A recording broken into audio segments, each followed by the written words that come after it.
When Bela Bartok was born in 1882, Claude Debussy was already 20 years old. And when Bartok was growing up as a musician, he idolized Debussy's music. And Debussy and Bartok, even though their music sounds totally different, they were both considered very avant-garde and very advanced musically and harmonically for their time. Even at 100 years distance, the Bartok Sonata for two pianos and percussion still is striking in its violence, sometimes in its use of dissonance, in its power, but also its great expressivity. And it is certainly one of the masterpieces of not only of 20th century music, but of Western music. Bartok in his early years was accused of using the piano as a percussion instrument. Well, guess what? The piano is a percussion instrument. The way that the sound is made in a piano is a hammer inside the piano comes up and hits the string inside the piano when the piano key is depressed, which is the definition of percussion. Now, great pianists and great piano composers spend a lifetime trying to convince you that the piano is not a percussion instrument, that the piano is a singing instrument. And one of the piano's great virtues is that it can be so versatile. It can imitate percussion, it can imitate strings, it can imitate voice, it can imitate a full orchestra. So part of Bartok's genius is using the piano more as a percussion instrument, but also using the percussion instruments as melodic lines. And so there's not a lot of just loud drumming going on. A lot of the use of percussion instruments is very subtle, is very quiet, and is very beautiful.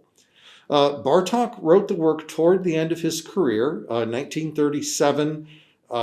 He was in Hungary teaching at the Budapest Conservatory at the time. Only 3 years later, he and his wife would leave Europe under the threat of Nazism and come to the United States, where he would spend the rest of his life until his death from leukemia in 1945. He designed the Sonata for two pianos and percussion as a work that he could play with his wife, who was a wonderful pianist in her own right, and the two Bartoks played the first performances of the work all over Europe and in the United States. The work is in three large movements. The first movement is the biggest. It takes up about half of the 26 or 27 minute length of the entire piece. It starts with a slow introduction, and it's as if Bartok is trying to describe the creation of the world. This dark, primeval ooze, everything is very, very quiet, very mysterious, very understated. In Disney's movie Fantasia, which was made at about exactly the same time as this sonata was written, Disney had hired Leopold Stokowski in the Philadelphia Orchestra to perform Stravinsky's Rite of Spring as the background music for the birth of the dinosaurs.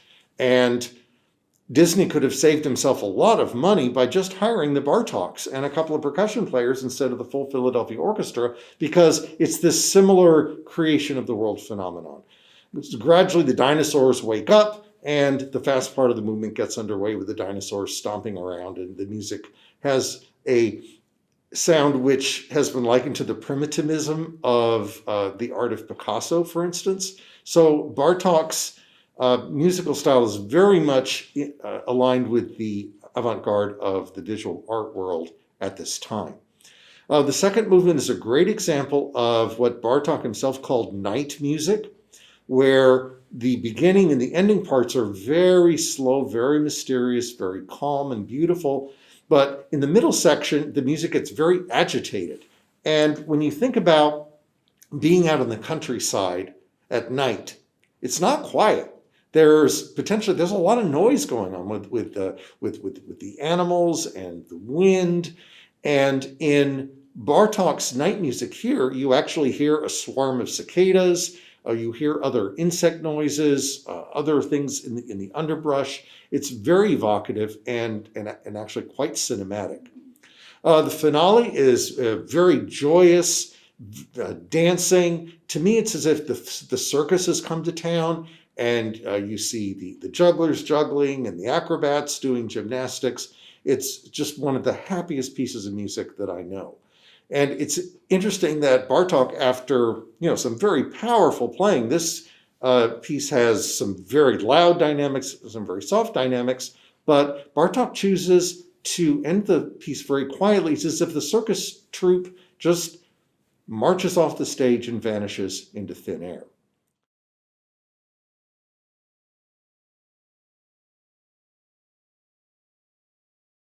To pair with the Bartók, I've chosen two works for piano ensemble by Debussy, who, as I remarked, was an idol of Bartók's. And the first work on the program is a very early work of Debussy. It was written for piano duet, and Debussy's publisher had specifically asked Debussy to write something that was very accessible and would be very easy for audiences to listen to, not too difficult for pianists to perform. He did this knowing that most of what Debussy was writing at the time was considered impossibly difficult and impossibly obscure works that we know and love, such as Prelude to the Afternoon of a Faun. These works were considered radically difficult to listen to at first. So the Petite Suite is just like taking a warm bath. It's just so comfortable and so beautiful. It's 4 movements. It starts with en bateau, which means a boat. So it's the boat floating down the river. Second movement is the cortege, which is a processional. Third movement is a minuet, the classic dance. And the movement ends with a lively ballet scene.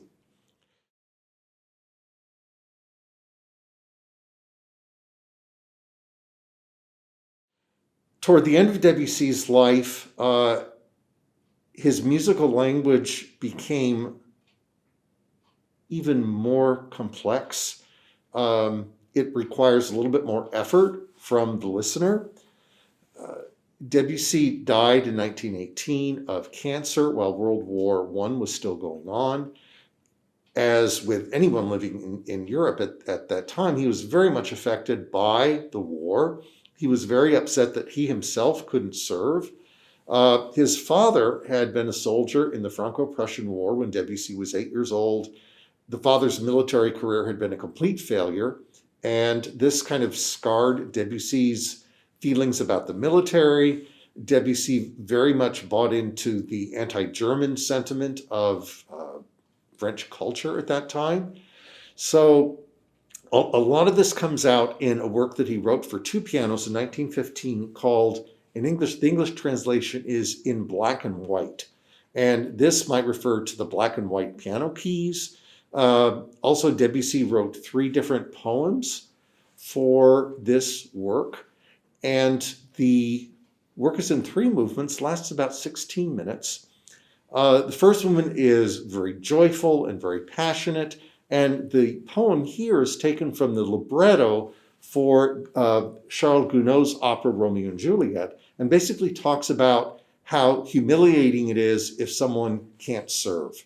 And Debussy took this as self-criticism, really, that because of his age and because of his poor health, he was not able to serve in the French army.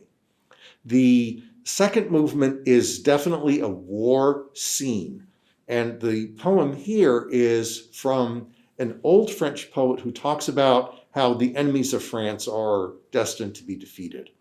So what Debussy does here is he starts off with music that might reflect a very calm pastoral scene in a French meadow. There are melodies that sound like shepherd's pipe, and everything is just very, very peaceful. But then off in the distance, you start hearing the rumbling of the armies.